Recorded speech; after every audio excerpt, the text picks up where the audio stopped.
Imagine a pyramid standing alone by the sea, each side 100 miles long.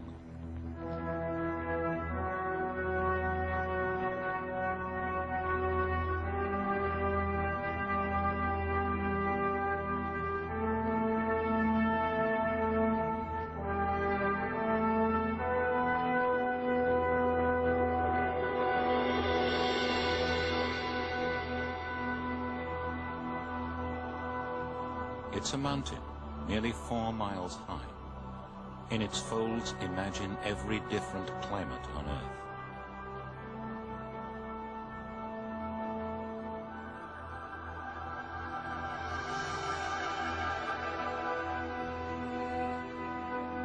This is the Sierra Nevada de Santa Marta. The people hidden here call the Sierra the heart of the world, and themselves the elder brothers.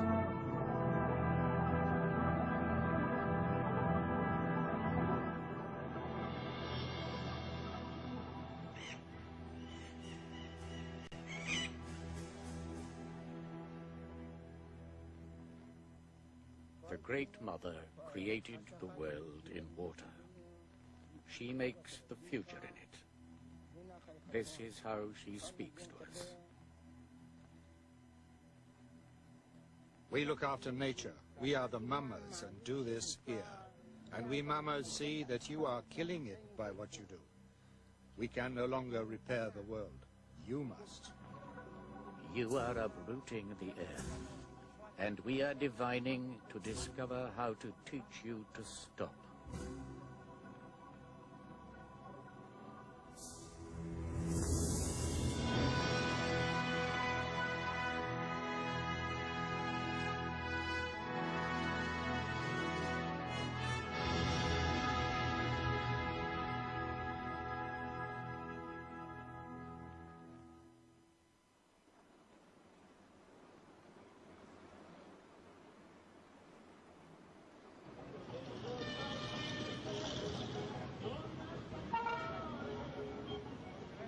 Santa Marta, on the Caribbean coast of Colombia, sits at the mountain's foot.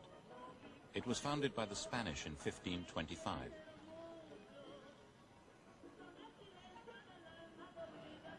It became a great center of smuggling and contraband. A few years ago, this was the heart of the marijuana trade. In recent years, it has been a base for shipping cocaine to Miami. You can hire an assassin in Santa Marta for $100.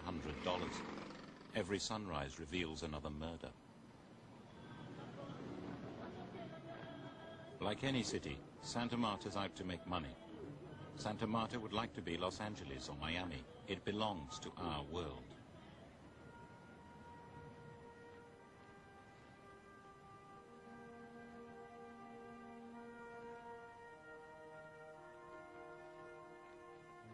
Once there were Indians here who dressed in gold. They had orchards, fields, and cities.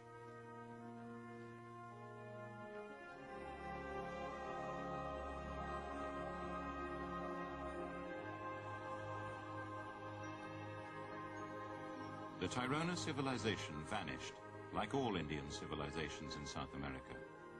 But it did not die.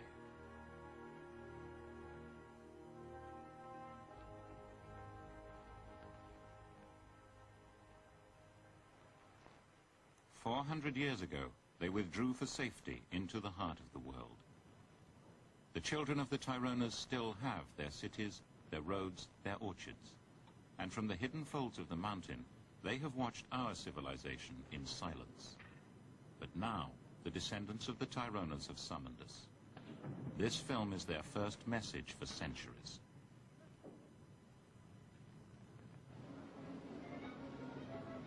Most people in Santa Marta have no idea that they're there at all.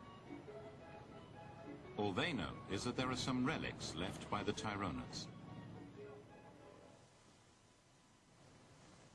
This is the Tairona National Park, a few miles along the coast. Ancient Indian cities here were abandoned long ago and reclaimed by the forest.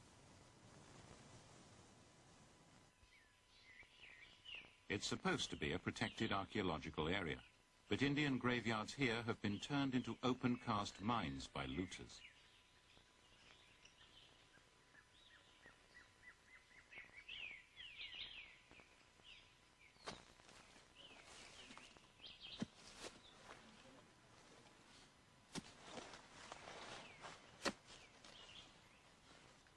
This man is a tomb robber, probing the ground for the feel and the sound of pottery. He's called a huaquero.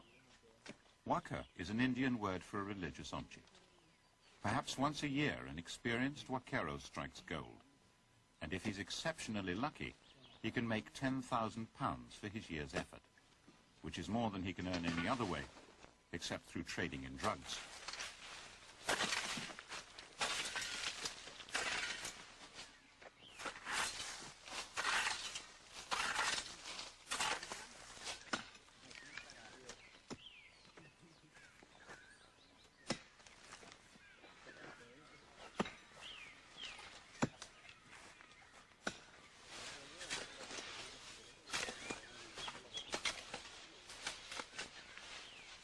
A few years ago, the huaqueros formed a tomb robbers union with 10,000 members and asked the government to recognize them officially. They were turned down, and today they protect their rights by more old-fashioned methods. If you want to be shot dead in a hurry, dig a hole near Santa Marta. The law has no power here.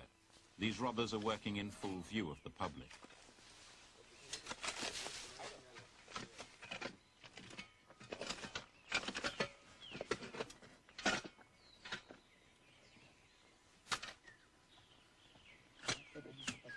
Esta es una muestra de ollas que indican el camino y la cal donde va el entierro, donde está el muerto. Posiblemente con prenda o puede ser un indio pobre. El camino sigue aquí.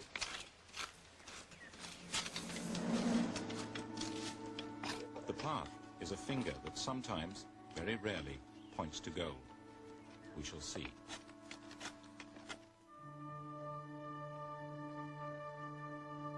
In 1973, a lone huaquero hacked a path into the dense rainforest. The area was called El Infierno, Hell. But there was a rumor that somewhere in Hell was once a great city rich in gold. He found it.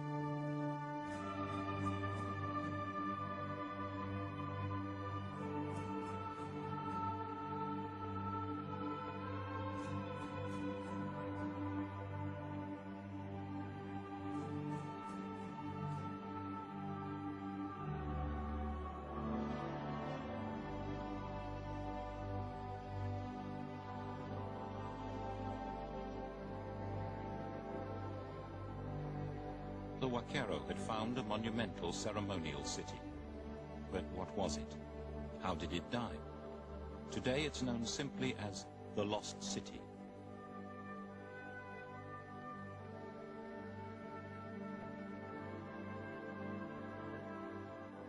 On the sides of the ridge there are huge terraces covering more than 2,000 acres. The wooden thatched houses have gone, but for 3 years tomb robbers pillaged their stone foundations.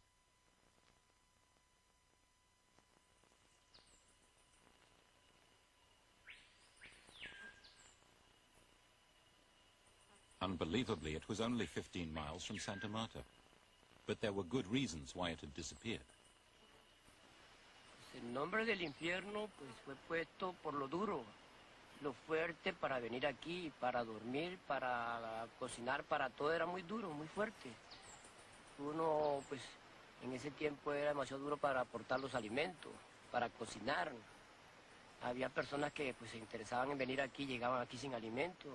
No había material de vegetal, o sea, leña para cocinar.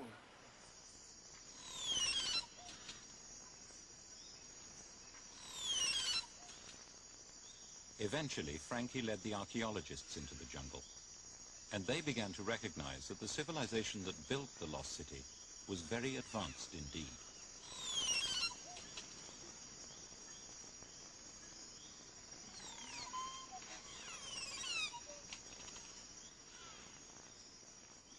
Archaeology actually is just a translation. It's a translation to Western mind of what Indian mind wanted to express.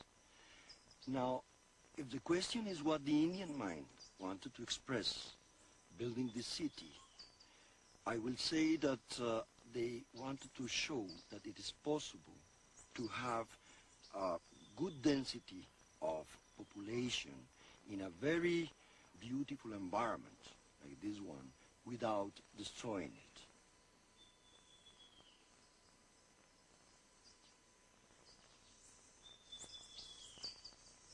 There is also certain techniques of the Tayrona. They were adapting the city perfectly to the topographical condition of the area. They were building these walls in a way that they were not eroded as a result of the running water from the constant and very frequent rains of the area. If the city did not blend with the powerful forces of nature that shaped this jungle, it would have been broken apart by roots and washed away by rain. But it was abandoned 400 years ago, and it's still there.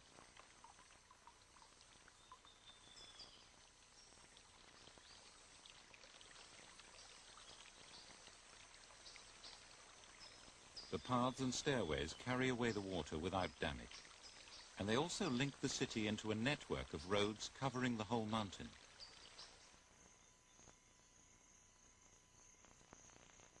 The city was too large to support itself.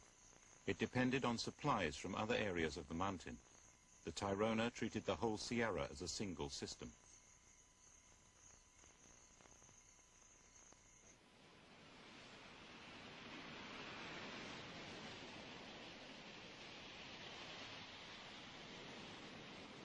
The Sierra is a copy of the whole planet in miniature.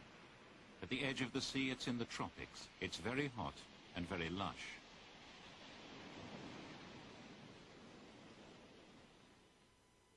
"25 miles from the beaches, there are snow peaks. Here, the climate is Arctic, the temperature never rising to zero. Every range of temperature and every range of rainfall. Parts of the Sierra are desert.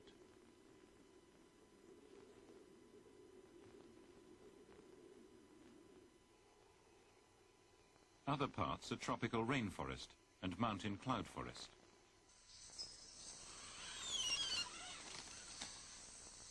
Almost every animal and every plant from anywhere in the world can find a home somewhere in the Sierra. Only the birds can leave. Everything else is trapped in the pocket environment that suits it.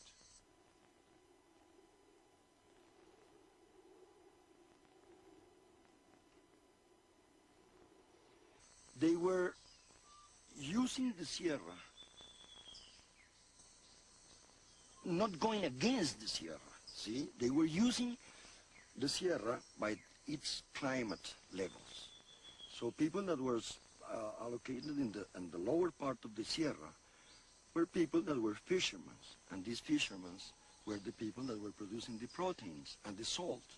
And they sent that salt through the roads, paved roads that they were constructing with stones, these marvelous works of engineering, up to the other levels of the Sierra where they were planting different crops. So in the higher parts of the Sierra they were planting cotton, and still higher they were planting corn, maize, and beans as basic protein resources.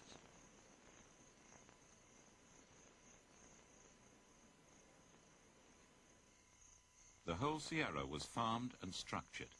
Almost every slope has been terraced for planting.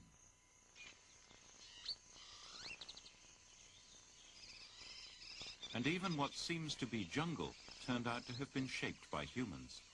The balance of different kinds of plants and trees has been shown to be quite different from that of uninhabited jungle. In fact, this is a huge, overgrown Tayrona garden.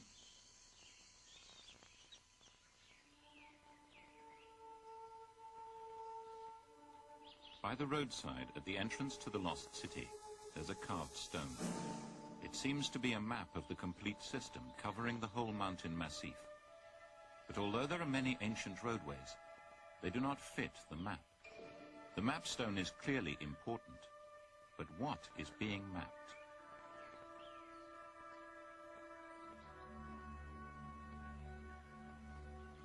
There are people who know. The descendants of the Tayrona, the Kogi, still live in cities higher in the Sierra. All of the civilizations that flourished in South America were demolished by conquest, except this one. But They do not speak to us, and no Colombian speaks their language.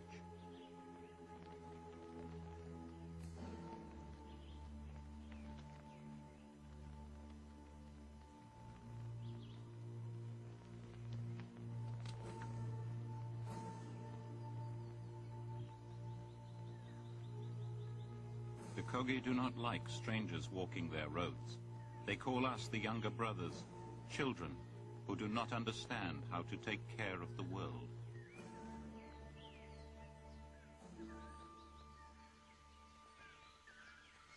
"300,000 people in the past were able to survive in the Sierra without creating an ecological mess. And today, much fewer settlers are really harming very badly the Sierra." The Colombian farmers who have invaded the base of the Sierra are creating a spreading cancer of sterile dust.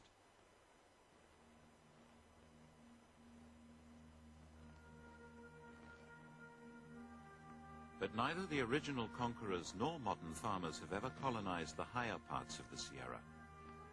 Missionaries and officials who've tried to take control up here had a long, difficult journey, and when they arrived, they met a passive human wall of resistance. It worked. Even today, this jungle represents a barrier that separates the world of the Kogi from our world.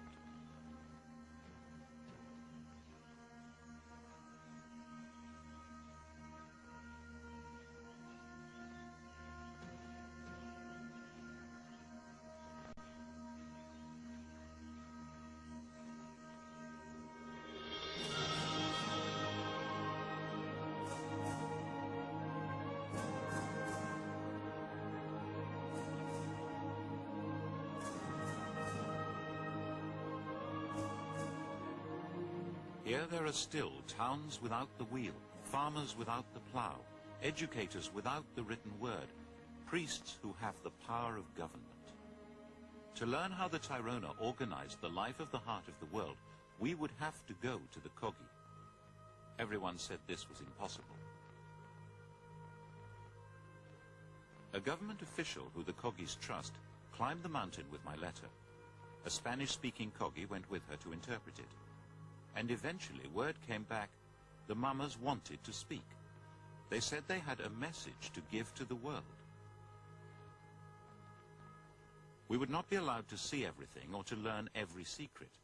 We never learned anyone's real name. Everyone is known by a Spanish pseudonym.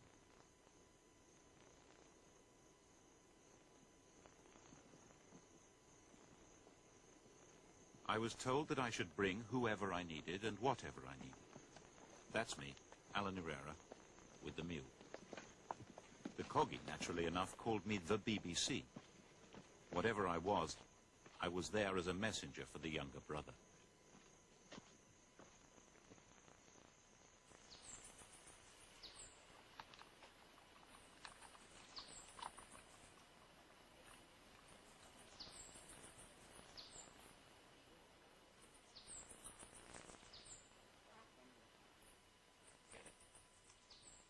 In the beginning, the Great Mother divided up the earth.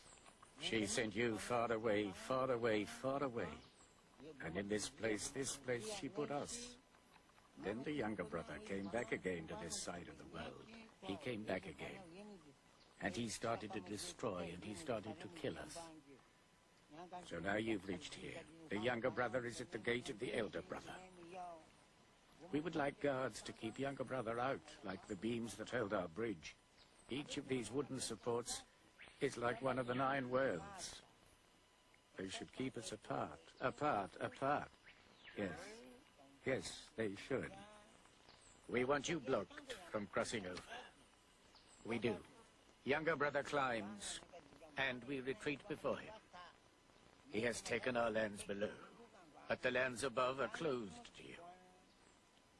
It was said long ago to the younger brother, that he should stay in his place over there, but he never listens. Still, he keeps on coming and trying to get in here. So now he must stop, right here. Isn't that what the mother said? Just once. You will come through the gate.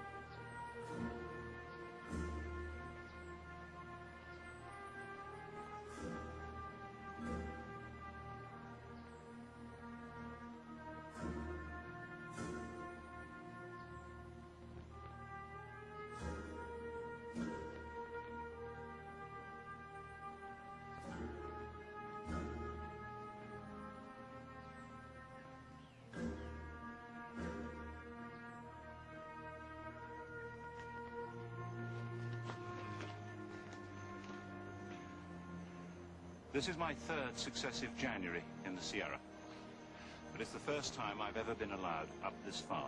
Up to now, I've been kept in frontier regions, and all our filming so far has been in a frontier region. But up here, now we've crossed that bridge, we are in Kogi territory and about to enter a city, a large town at any rate, which has been occupied continuously since before the conquest, which is built on Tairona foundations, which is a functioning Tairona city. We are now entering the last functioning civilization of pre-Columban America.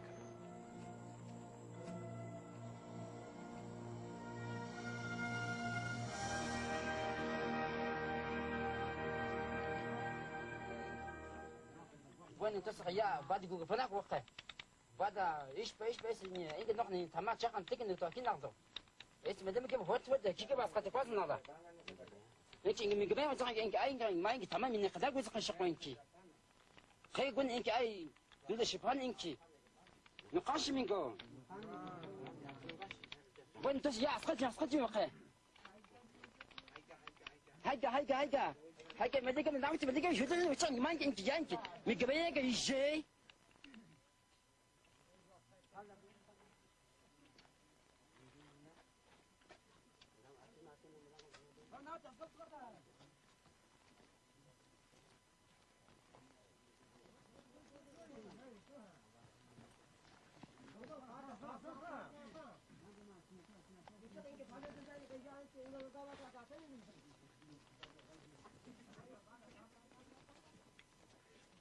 The ordinary citizens were described to me as vassals. Their lives are ordered and directed by cabos, the city guards.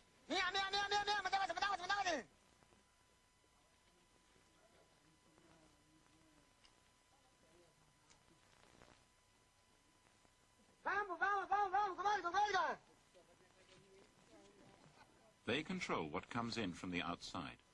Iron tools are useful, but shoes would break the contact between people and the earth.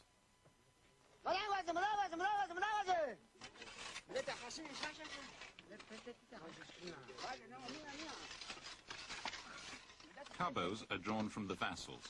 They're appointed by the priests, the mummers.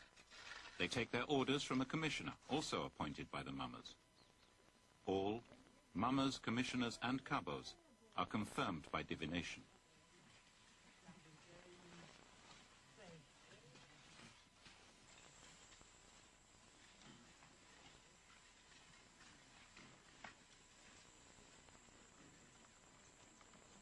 This rigid society, in which every man must work when he's told to work, maintains the paths of its ancestors.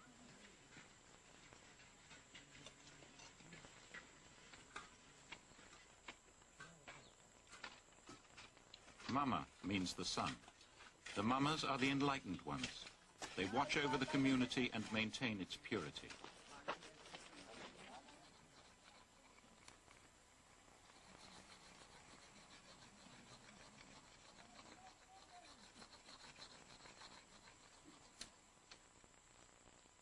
In each town there is a large house which only men may enter. This is the Nuhwe, the world house. The thatched roof and palm leaf walls are replaced every few years. But a Nuhwe has stood here for more than 1,000 years.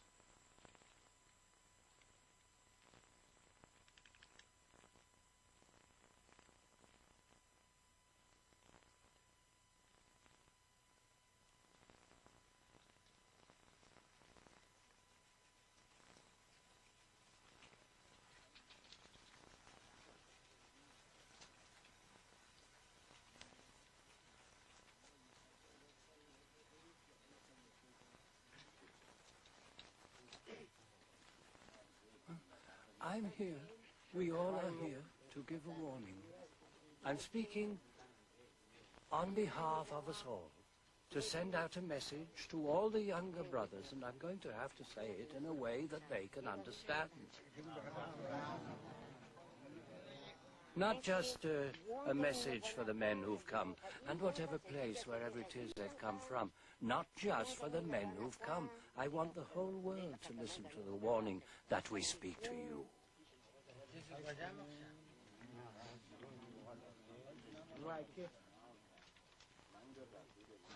She taught.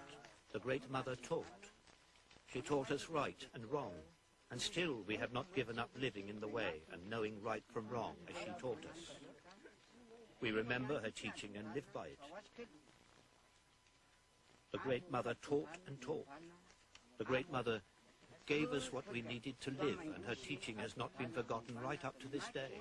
We all still live by it. But now they are taking out the mother's heart. They are digging up the ground and cutting out her liver and her guts. The mother is being cut to pieces and stripped of everything. From their first landing they have been doing this. The Great Mother too has a mouth, eyes and ears. They are cutting out her eyes and ears. If we lost an eye, we will be sad. So the mother too is sad, and she'll end, and the world ends, if you do not stop digging and digging. Younger brother, we know that water down below has started drying up. Don't think that we are responsible. It's you. We are doing our work properly, and neither you nor us know when the world will end, isn't it so? We work to take care of the world, but they are ending. So from today, stop digging into the earth and stealing the gold. If you go on, the world will end. You are bringing the world to an end. Now I'm sending this message, and I ask, can they think, listening to this, that it must be us, the older brothers, who have destroyed everything? I know they won't think that. I want to give some advice to tell the real truth to the younger brother. If they go on like this and they don't change their ways at once, they'll see what will happen. They'll see what will happen. I don't know when the world will end, but their looting will destroy it. They've taken so much. They've taken the guardians of the sun and stars. The world will go black. Yes, what would they think if all we mamas died? Would they think? So what? What would they think? If that happened and all we mamas died, and there was no one doing our work, well, the rain wouldn't fall from the sky. It would get hotter and hotter from the sky, and the trees wouldn't grow and the crops wouldn't grow. Or am I wrong and they would grow anyway?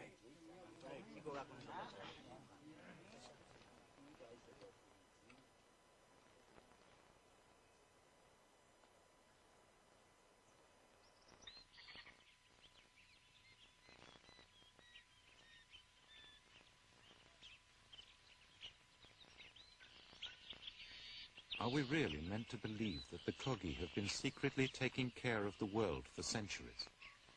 They believe it. They are the elder brothers. That's why they live the way they do.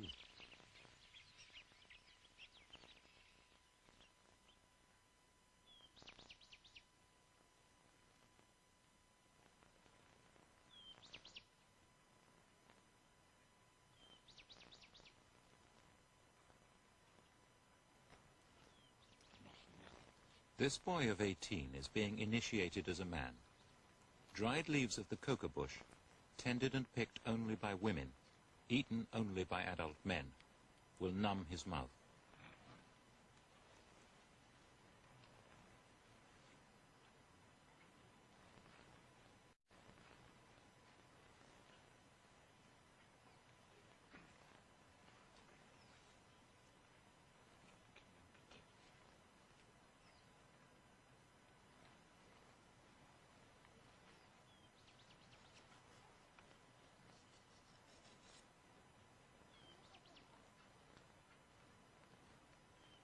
There is powdered lime on the stick. He eats it and does not feel its burning heat. The lime activates chemicals in the leaf.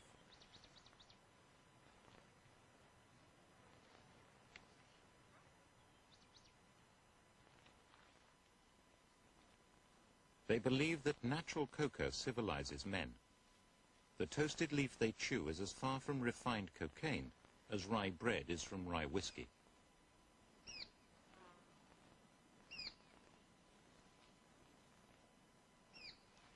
It has been a food for thousands of years for Native Americans, giving them important vitamins and enabling them to endure long periods without food and sleep. Adult Kogis reckon their normal life expectancy as 90.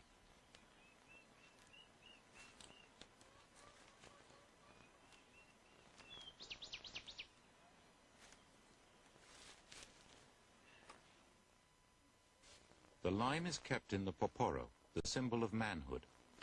This gourd may look like a penis, but it represents a womb. They refer to it as both a safeguard and a woman. The lime-covered stick, representing the male part, is wiped on the top, building up a disc of hardened lime on the rim. Unbalanced masculinity, without this image of both sexes working together, would be dangerous. The poporo is the mark of civilization. Eating from it reminds a man of what he is, and keeps him in harmony with the Great Mother. Slowly bring it out, then suck it, and think of the Great Mother. Ask for your poporo in spirit. Concentrate, think about it. Ask for it. Ask with your mind. For the spirit guardians to grant these. The guardian of the poporo and of the stick. The guardian of the gourds. Mama Bernardo comes from a long line of ancient priests. His father died in 1987, 102 years old. You mustn't give up using the poporo and eating coca, now or in the future. Otherwise, you're not a man and can't be married. You should think about all this, about the poporo and what it means. It's a woman, now that you can use it. You can take a wife. You can take a wife, but you've got to think carefully. When you were married, and you have a woman, you have to look after her. You have to work for her. You mustn't ever hit her or mistreat her.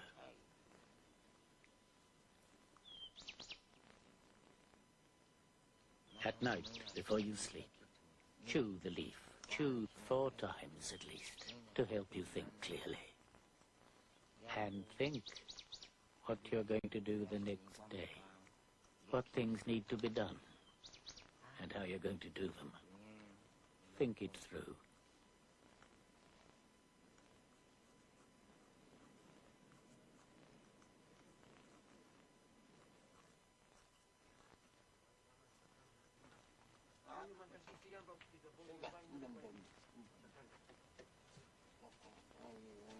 Now he will be admitted for the first time to the Nuhwe, the world house, where only men may gather.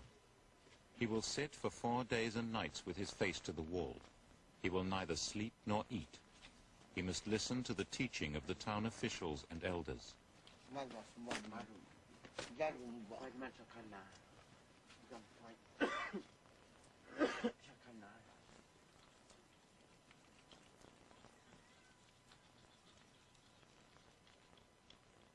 Now, you're going to have to pay attention and think carefully about everything the mamas say.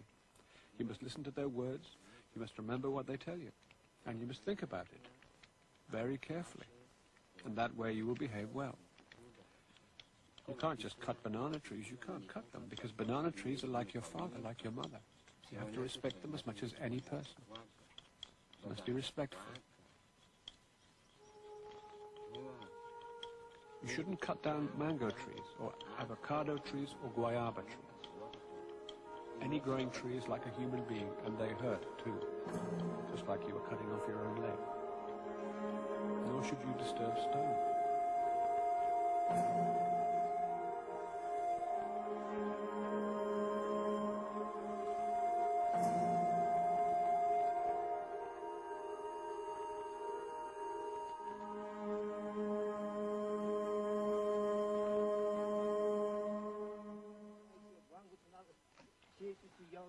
Ramon Gil is the person who the Kogi are using to explain their teaching to the world outside. A full Indian, but only half Kogi, he can read and write Spanish.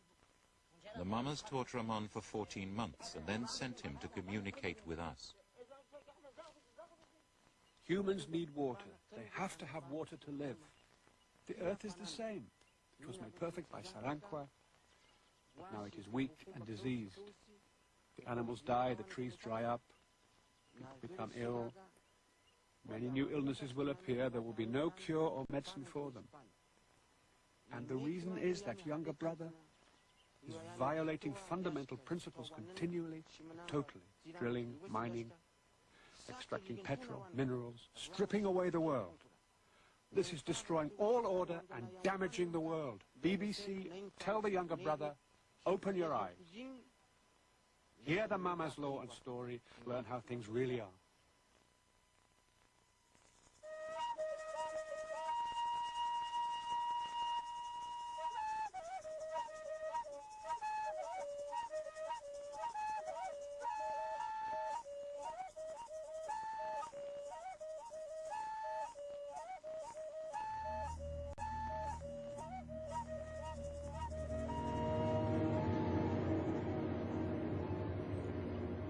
In the beginning there was blackness, only the sea.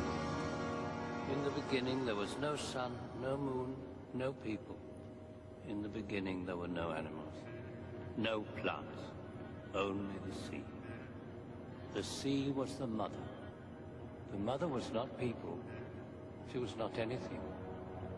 Nothing at all. She was when she was. Spirit. She was memory and possibility. She was a Luna.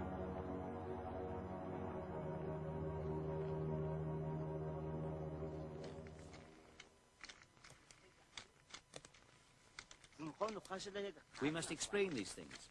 We shouldn't threaten or insult. But it's good that we speak.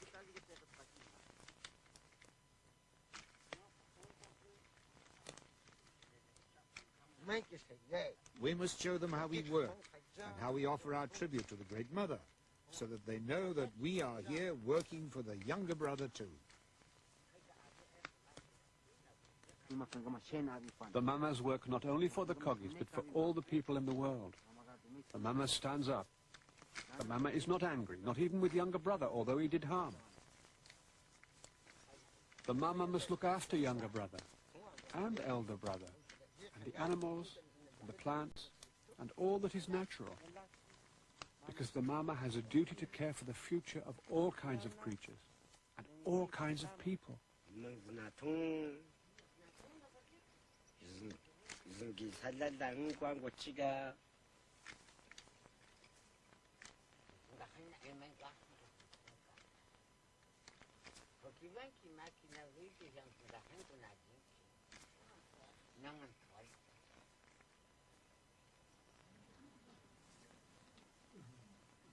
The Mamas want to teach us how the world was made. They say that we mutilate the world because we do not remember the Great Mother. She is not a distant god. She is the mind inside nature.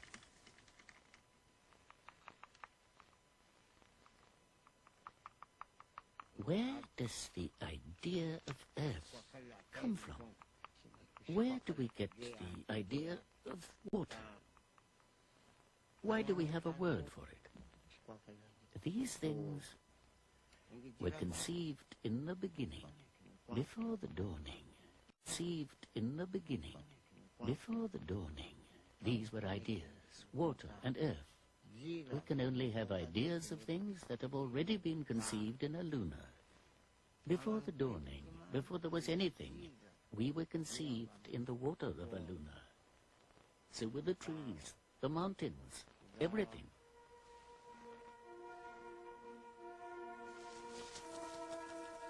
And then the mother began to spin out her thoughts. She heaped up a spindle before the dawning, and the mother spun 9 worlds. She gave birth to 9 daughters.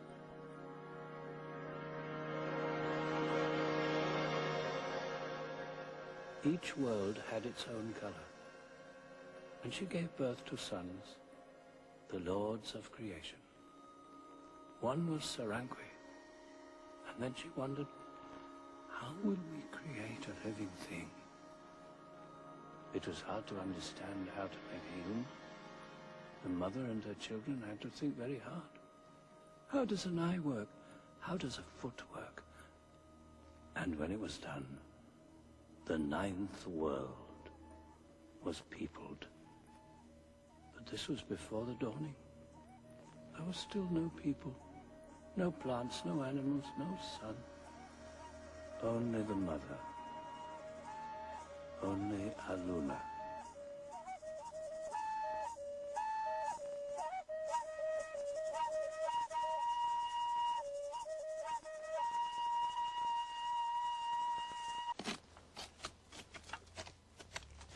At the foot of the mountain, tomb robbers are plundering the graves of the Kogi's ancestors, the Tyronas.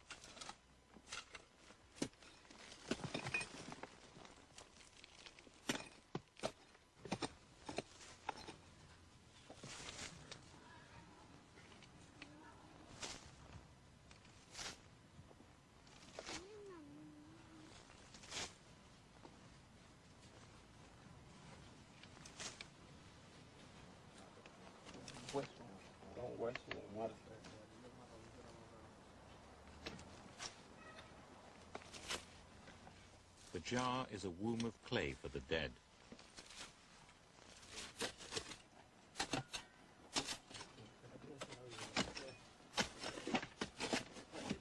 This jar is over 1,000 years old. Even if it contains no grave goods, it will still be worth a lot of money.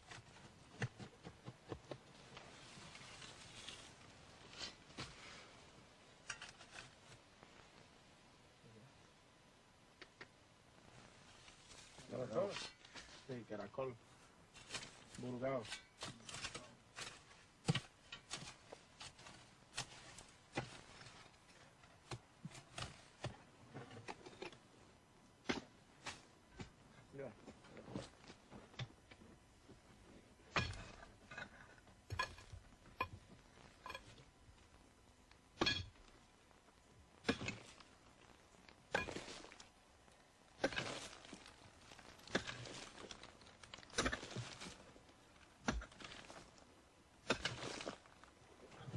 Yo lo voy a jalar. Lo voy a llevar toda. Vamos a subirla.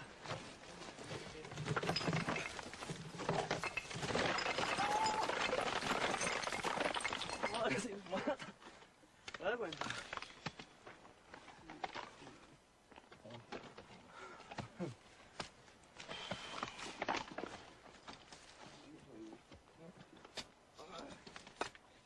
The shattered jar is of no interest at all.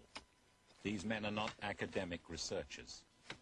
A tomb like this, exceptionally deep with stone walls like a well, will be torn to pieces. The smell of gold has become so strong. A year's hunting is coming to its climax.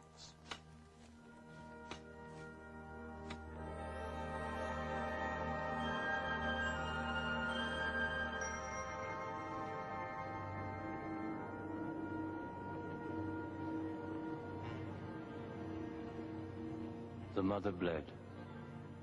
She had her period. She was fertile, and the world was fertile.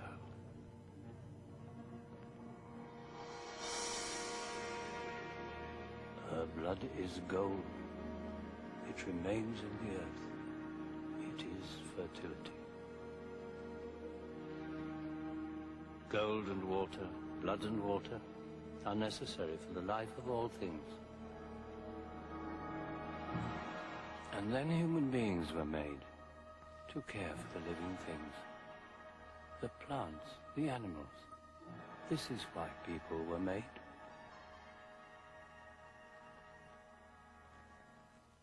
Oh, are you going to film me weaving again? Yes, they've come to learn,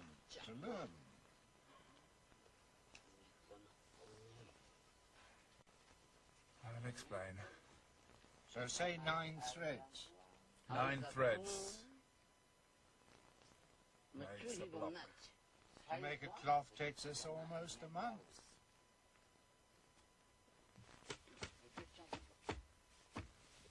We don't ask them how to weave, do we? We don't go over there and say, show us.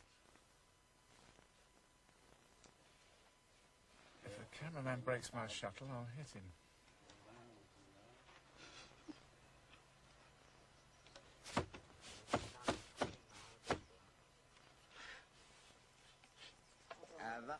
The diplomatic gentleman in the hammock, persuading a reluctant weaver to cooperate in filming, is Mama Juan Jacinto, a hereditary lord of the Kogi. The mamas are convinced that they have to make this film, but the vassals have been brought up to be suspicious of outsiders. When you start to weave, you should concentrate on what you're doing and not let yourself be distracted by other things. So settle down, think hard, think about the cloth, because you are making the clothes that we wear. The cloth you make is an offering, and it says a great deal about what kind of man you are. Clothes speak to the fathers of the world, so you have to weave them well and carefully, thinking only of what they mean. The cross of the loom shows the beams linking the corners of the world. It is the cross which sustains the earth. The mother gave us a copy of this in the loom so that we would remember it. The Great Mother told us what to put in the paparo. To put in here, we must go all the way to the sea and fetch shells for this gourd. We must never give this up. Mama Fiscal is preparing to burn seashells to make lime. The mamas make occasional journeys to the beaches near Santa Marta to collect the shells.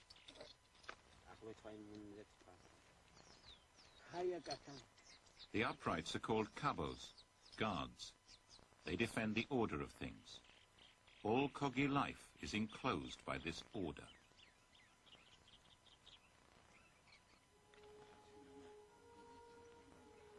The floor of the Nuhwe, the men's house, is the ninth world, the material world. The wooden guards in the house, supporting men's hammocks, suspend them between this world and others.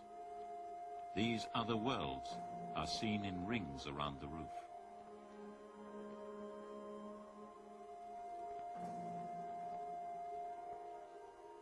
At the center, everything descends from the cross beams on which the universe was built. This order is built into the fire.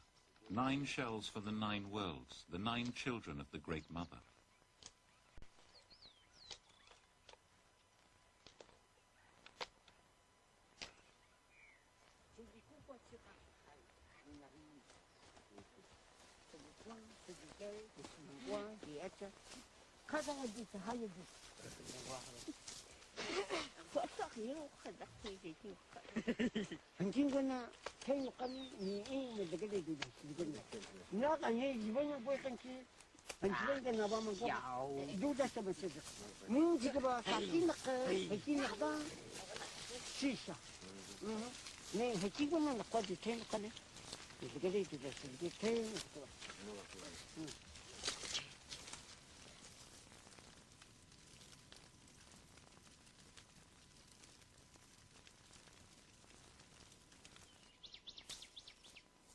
Once the shells have been burned, Mama Fiscal and his wife, who is also a mama, prepare them for the popora. My wife and I now bless.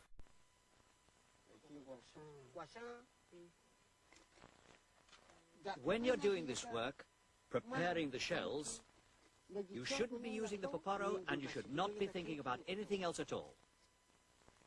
The Great Mother told us that we should never quarrel with women and we must always treat them well. Because women, the mother, taught us this. Now, put it in the pot, and when it's gone in, you can add the water to it. There.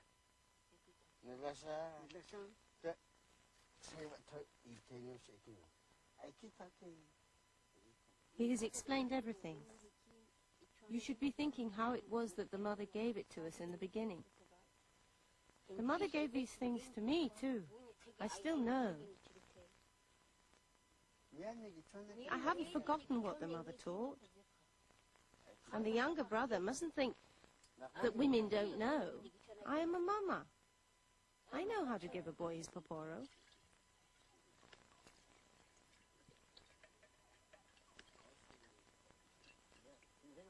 The water reacts with the calcified shell.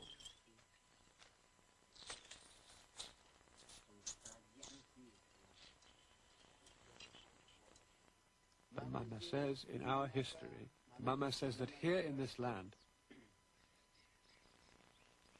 there was only and everywhere throughout the land the elder brother, all following the words of the Mama, and knowing all that a payment must be made for whatever we take from the land. This applies to everything. Not even the air we breathe, nor the water we drink, for all of it, of nature or machines, when you take, you make a payment. But then Sarankwe created a younger brother. He didn't listen.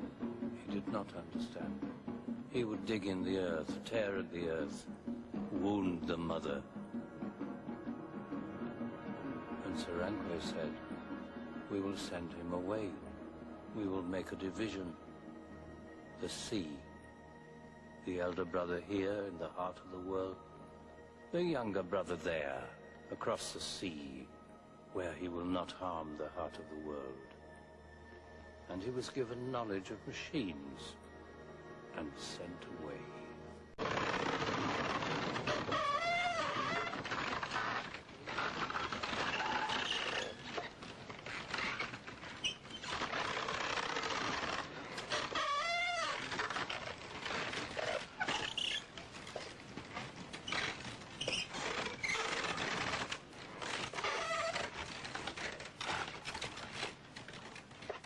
The sugar press, like the sugar cane they grow and the horses and cattle they keep, had no place in the world of their ancestors. All these things came when the younger brother crossed the ocean to return, as the Kogi believed, to this original Eden.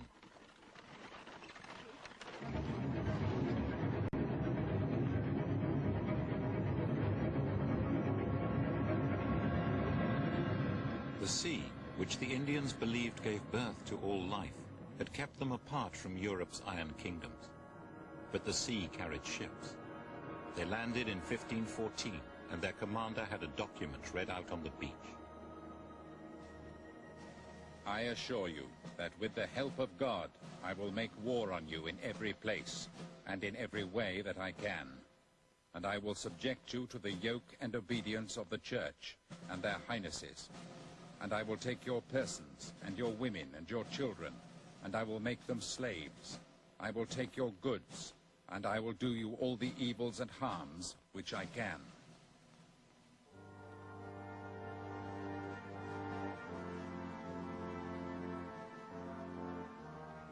They found a well-paved road leading to a city. Today, the ruins of this coastal city are called Pueblito. Mama Valencia is the mama who remembers history. People used to live in peace all over this land. We, the elder brother, had no problems with the younger brother at all. Always in peace, in peace, in peace. That's how it was. And then he arrived. Younger brother arrived, and he started to kill us and to destroy. They set dogs on us, and we were terrified, and the people panicked and didn't know what to do and just ran wherever they could. That's how it was.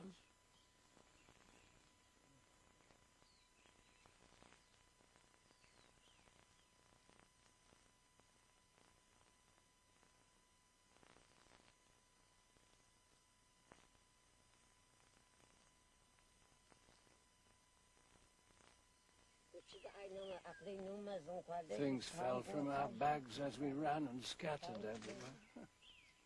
Falling, scattered. Our finest things. And when we stopped and we looked, hey, everything was gone. Nothing left.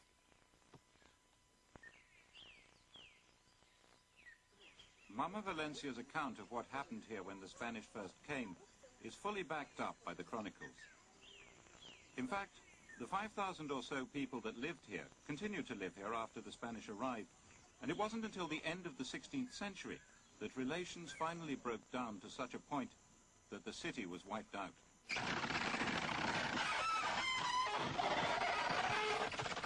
The Spanish settled on the coast and used Indians to work their farms. They demanded gold, and the Indians gave it. And when the Indians ran away and went up to the mummers in the mountain to escape, the mummers gave them more gold and said, "Give it to the Spanish and go back to work, because without the fish and salt that you send from the coast, the rest of the Sierra cannot live." The Spanish squeezed the Indians ever harder.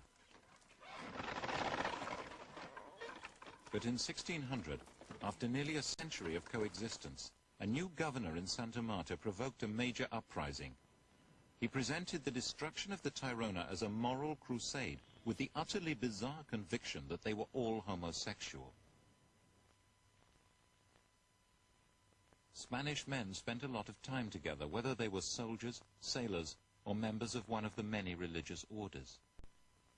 It was commonly assumed in Spain that men who spent nights together would do abominable things if it was not for the restraint of Christian morals.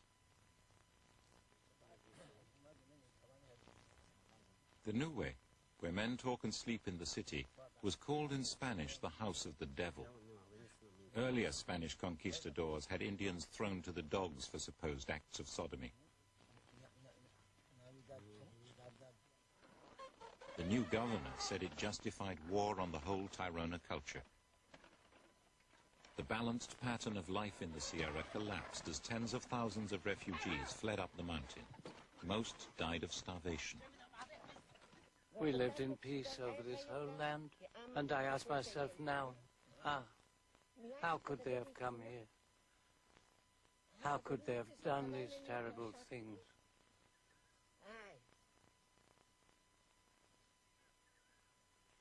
They made us run away and hide. We ran into the mountains. We were so terrified of their dogs and their guns. And they chased us and chased us and chased us and stole our land. And when I think that they came here only to kill us, to destroy,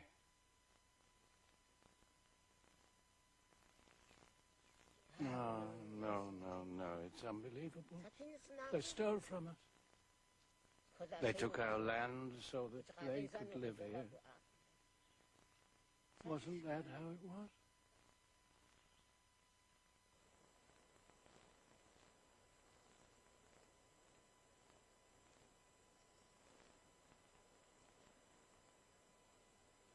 The refugees fled to smaller cities high in the mountain. These were the sacred cities of the mummers. And gradually, the mummers established a new way of life for the survivors. The Indians had learned from the Spanish to grow new crops and to keep farm animals. This meant they could create a stable, self-sufficient refuge, and they have kept control here ever since. Behind me is a rectangular building which missionaries put up as a church, and here, in the middle of the town square, there's a cross. It's not a museum. It has been changed by the outside world, but what's remarkable about the Kogi is that they've decided what to accept and what to reject. They allowed the missionaries to come, but there's never been a single Christian convert. They accept iron tools, machetes, spades, but they refuse to wear our kind of clothing, and they refuse to accept writing. They refuse to accept anything which would damage the organization and the spiritual and intellectual ideas that control their world. The Kogi are farmers like their ancestors. Husband, wife and children maintain a number of farms in different zones on the mountain, growing a variety of crops. Most of the time the towns are deserted. Everyone is on their farms. The mummers do not permit fields of a single crop. Farms must be carefully balanced plots. The family are clearing the undergrowth for new planting under the trees.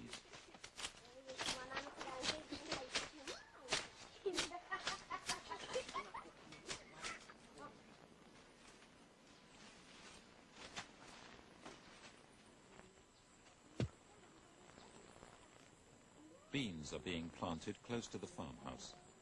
Only women may do this. It's part of the relationship between the mother of a family and the Mother Earth. They insist that the secret of fertility does not simply lie in knowing how to plant and harvest.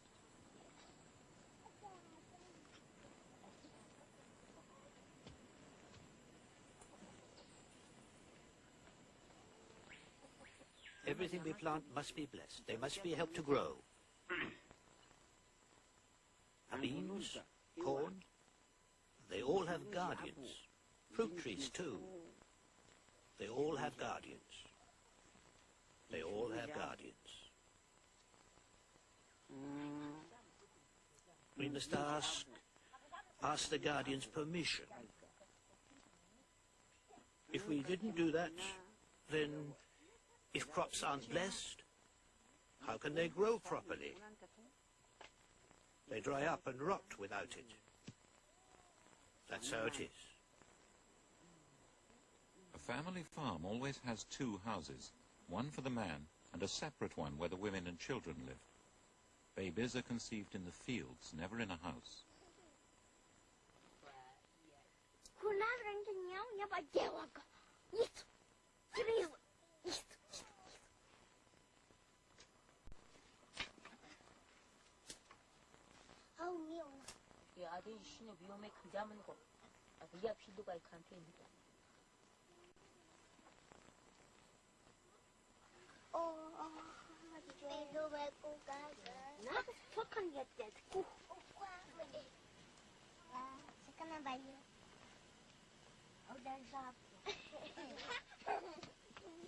So we take the children to the mama so that he blesses them.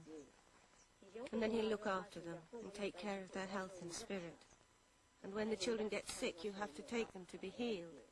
You bring them to the mamas so that they concentrate and cure the children, make them better. That way all the children get to know the mamas. We take them to the mamas to get cured, and sometimes they're not cured, and they die, and then we cry and cry.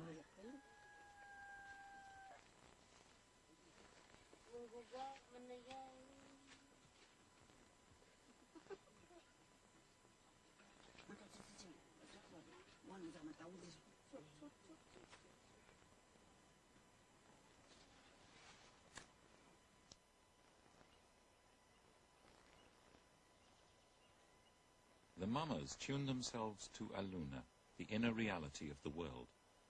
And they have a very different kind of upbringing, from infancy. They're selected by divination and taken away. Mama Bernardo started his education late. I'll tell you what it's like. When I began my education, I was only a boy, this big, up to here. I was just a child. They brought me up and they trained me to be a mama. 9 years. That's how long it took, my training. 9 years. And at the end of that, it was done. I was ready. But really, to tell you the truth, to pass on the teaching really properly and do it really well, to do it in the right way, you take a baby, best a baby from the moment that it's born. Then you take it away and you keep it in a new way.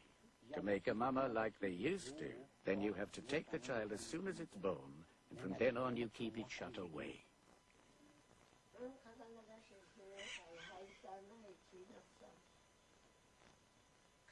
The child is sometimes educated in a specially built house, sometimes in a cave. It learns to meditate on the Great Mother and on other spirits who come from the Mother, the guardians of all living things. These must be helped and cared for because they nurture the world. They must be given nourishment, represented by offerings of fragments of thread and leaf and stone.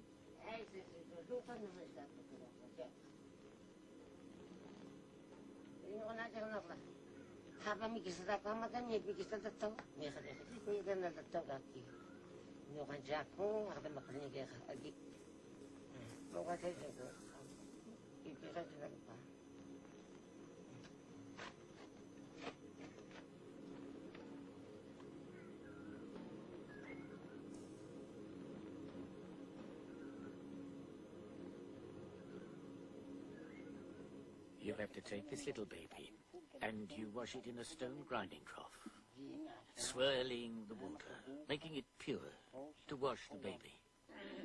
And when it's washed, then you have to shut it away where it's in the dark, completely in the dark.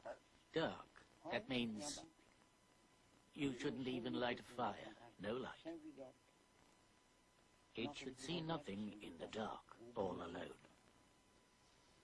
And in a house nearby, there lives its mother, and she feeds it, she gives it milk, but at night, she can't come in the light, and then she feeds it with milk from her breast.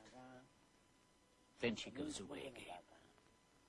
The mother mustn't eat any food with the blood of an animal, and that means she mustn't eat any chicken or anything that comes from pigs, no beef. Her food must all be white. White beans, white potatoes, white snails, right? It must all be white, white, white.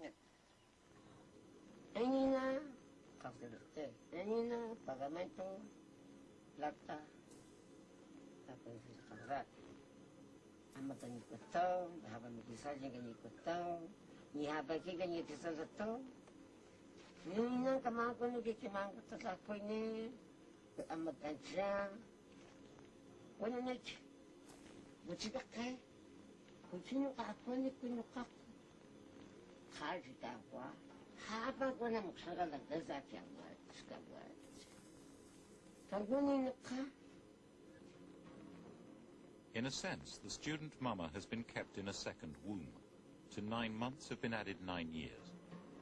Old wise men came into the dark speaking of mountains and birds and animals which could only be imagined. What must it be like to emerge into the light?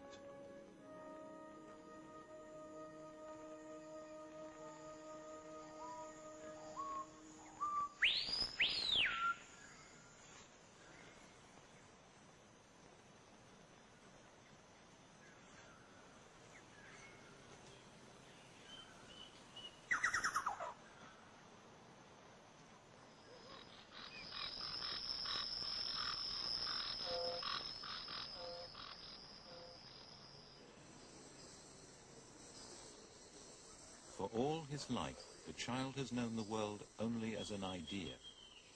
His physical senses have been kept alive, but only just. Just enough light to avoid blindness, just enough food to avoid starvation. But no meat, no salt, only lukewarm water to drink. And now, in place of the world he has imagined, he sees the world created by the Great Mother. He could not have imagined the grandeur or the detail.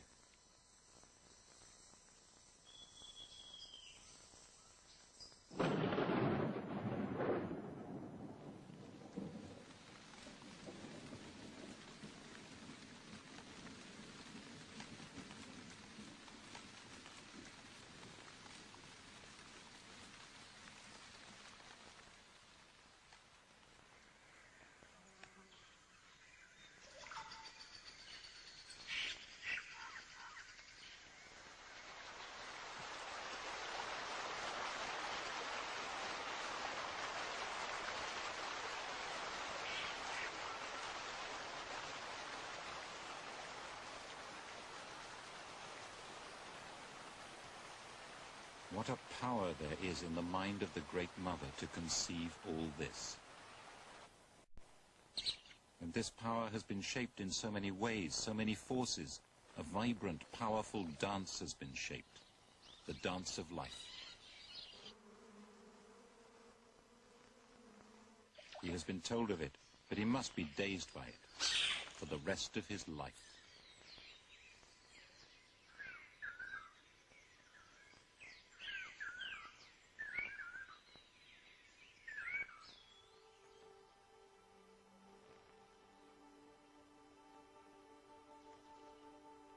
The mama has to work in a world visible only to the mind's eye, the world of Aluna.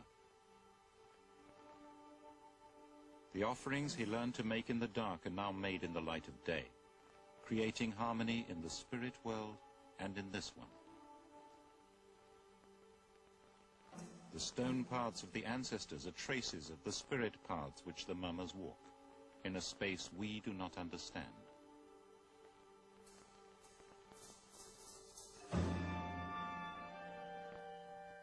These are the paths on the mapstone. They do not match the material pathways. They're lines of thought, not lines on the ground. But there were points where the two worlds used to meet.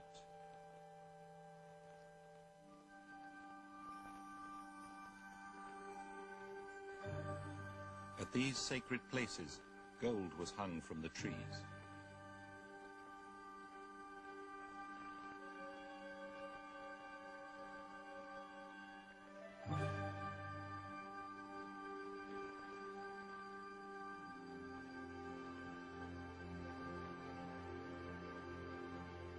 Immortal gold carried the mystery of life from Aluna into matter. Humans could make this journey by meditating on the gold and dancing with it.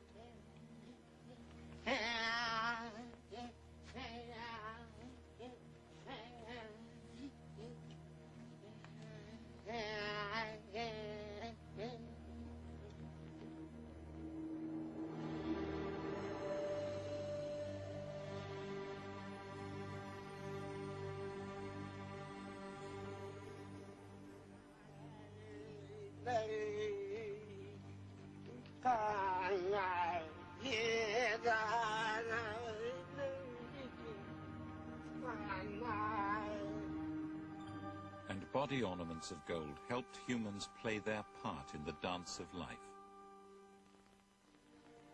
Today, these objects sit in museum displays, without meaning and without function. We know nothing about them.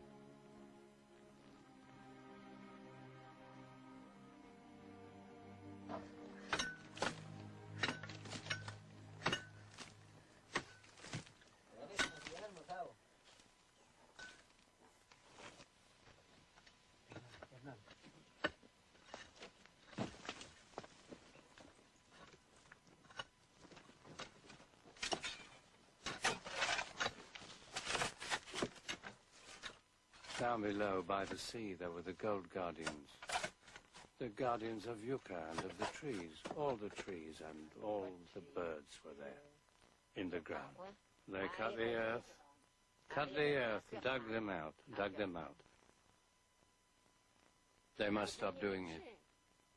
Must stop doing it.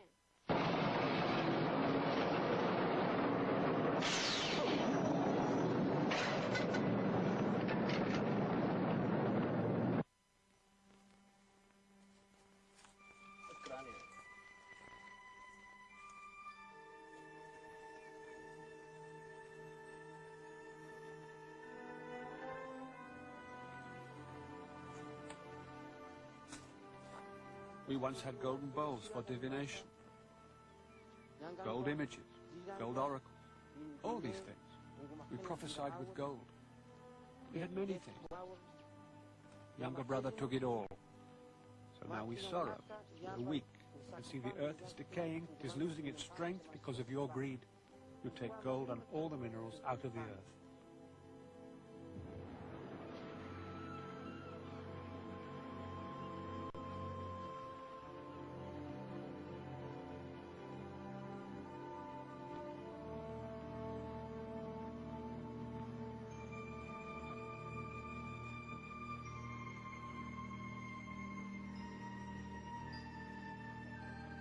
In London or New York, it's worth at least $20,000. It's an investment. The fingers that dig are Colombian, but they are powered by the market forces that drive us all.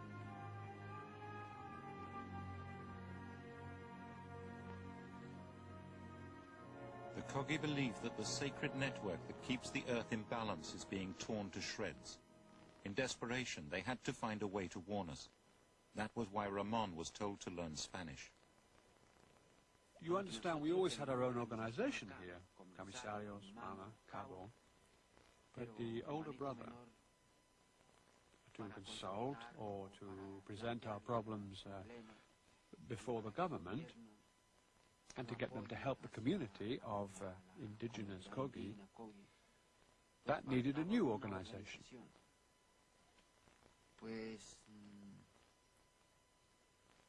So we set up the organization Gonavindua Tarona, so that we could be heard by the younger brother, and so that he would respect us, because before, in the conquest, he did not respect us. One of their messages was that they should be given back control of their ancient sites, and that archaeologists too should stop digging up the lost city. Ramon came down from the mountain and gave the Mama's message to the Colombian government. And they obeyed. Today, the Kogi are moving back into the cities of their ancestors.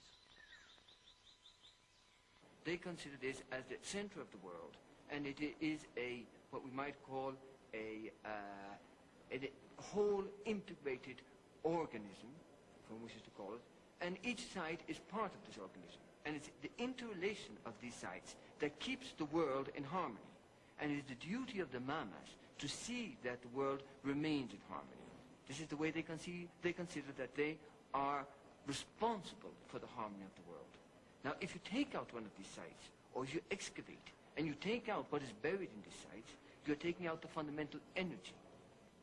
And by taking out the fundamental energy, you're taking a part out of the whole, out of the system.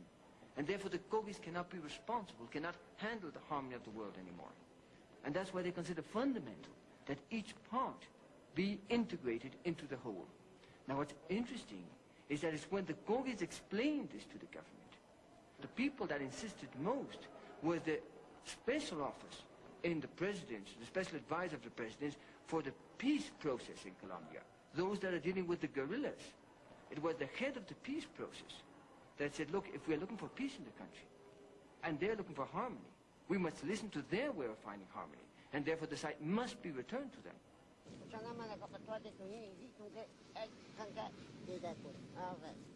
So Gonavindua is now growing, and it ought to grow, so that everyone in the world, both internationally and here in this nation, will show respect to the organization Gonavindua, and will not disturb any more the native Kogi, the Mama Kogi. Because when the Mama is concentrating deeply, he doesn't like to hear the sound of airplanes. He doesn't like to look up, because he has to concentrate steadily for 9 days. He concentrates without eating anything. But nowadays this sort of thing can't be done.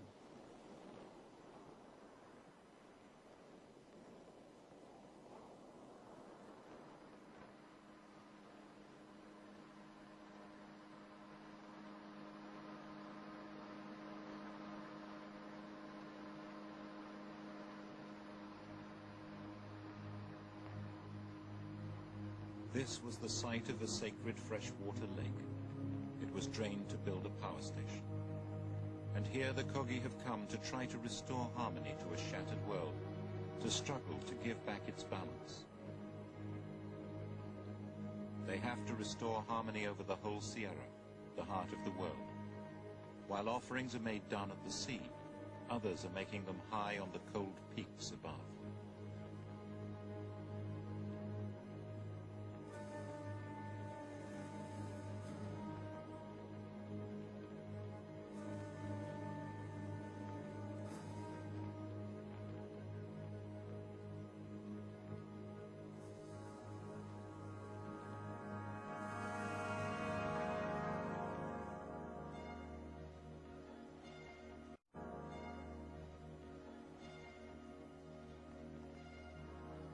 As they approach the ocean, they turn, recalling the spindle from which the original thread was spun, and to which they still cling.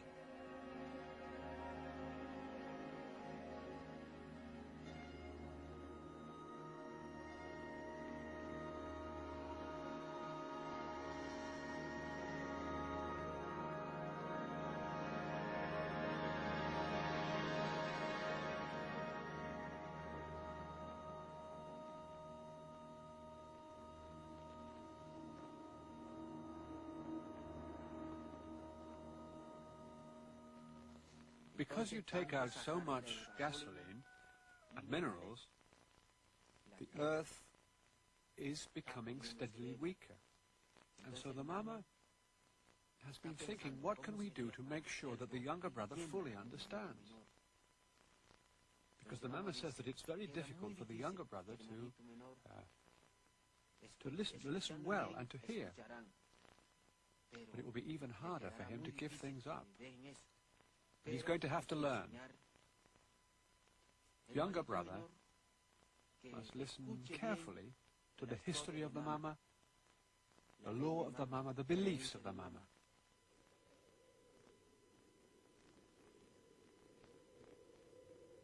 Why are the Kogi so sure that the earth is in danger? The answer is high on the mountain peaks. This is the most sacred land of all. The mamas did not forbid me to go, but they did avert their eyes. But I had to come, because here is the source of their terror.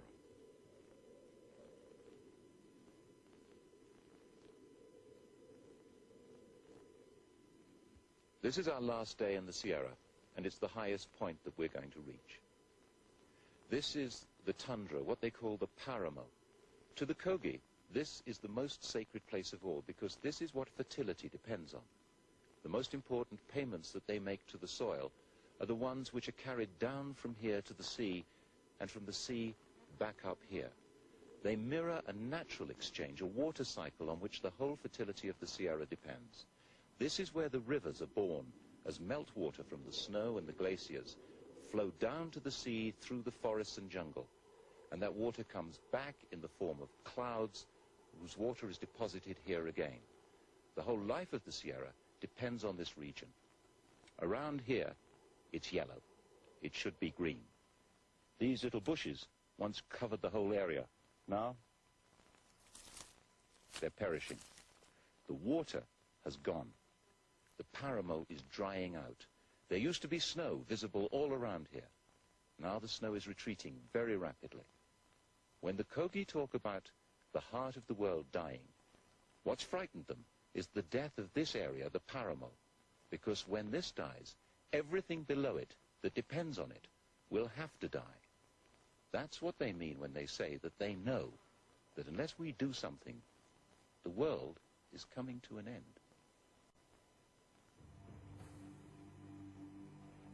It is the mountains which make the waters, the rivers and the clouds. If their trees are felled, they will not produce any more water. The Sierra is a model of the world. Global warming does not stop here. We are changing the air and the sky and the balance of life.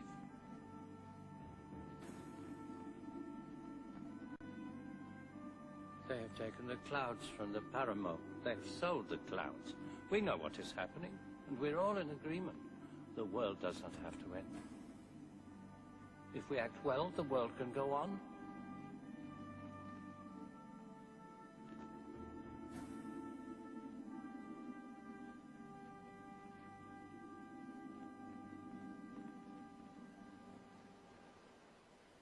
We are going to close the bridge now, but we want younger brother to know that he can't come here again. He can't come back.